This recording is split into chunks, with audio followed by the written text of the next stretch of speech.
So the next area we then move into after cash flow is risk management. Risk management is your fallback position. What happens if you become disabled? What happens if the breadwinner passes away? What happens if someone gets laid off and we don't have enough money to pay the bills? So we have to have a fallback position. I mean, all the best financial investment strategies in the world aren't going to do any good if there's some catastrophe that occurs that we haven't prepared for. So the first thing we look at is cash reserves. People say, how much should I have in cash? Well, the universal answer in financial planning is, it depends. It depends on the type of income you have. Is it self-employment income? Is it salaried? Are you in a startup situation? What's your overall level of expenses? Are you in retirement? All these questions determine how much cash in reserves.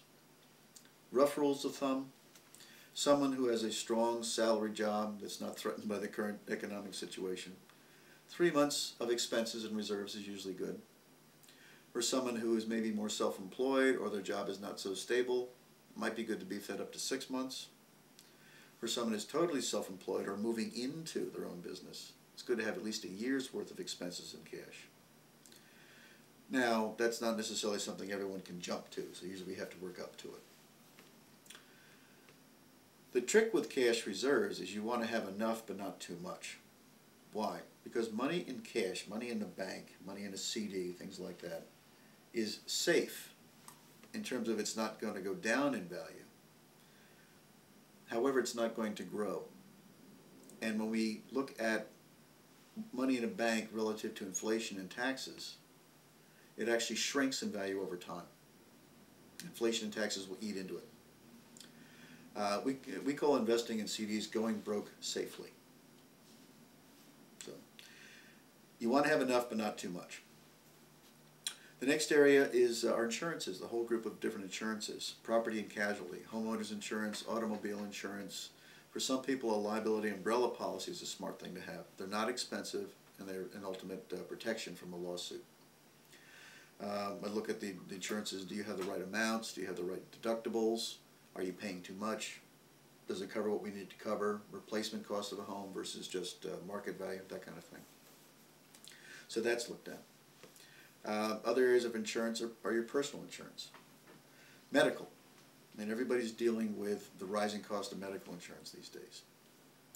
And it's going to become a bigger and bigger burden. In fact, there's an article today in the Times about that, comparing the United States situation to the rest of the world. And our cost for insurance and drugs and so on is proportionally huge compared to the rest of the world. You know, it's just monstrously big. So something needs to be done in that area, but internally we're going to have to deal with those kinds of expenses. So we want to have the right kind of a coverage but not be paying any more than we have to. Life insurance, is it even needed? A lot of people don't need life insurance.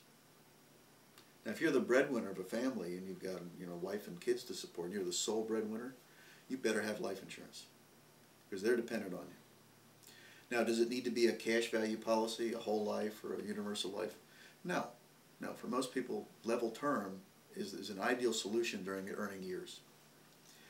The disadvantage is it's not going to stick around, so to speak, to protect one's estate. That's where permanent insurance comes in. But that's a luxury. Protecting the breadwinner during the earning years is a need. That's why we want to usually look at term insurance. So that gets into what type. How much should you have? You know, there's ways to calculate how much insurance people should actually have, how much life insurance people should have. Disability. Disability is actually the #1 cause of foreclosure. #1 cause. People are 4 times more likely to become disabled during their earning years than they are to die. And yet it's probably the most overlooked area of insurance.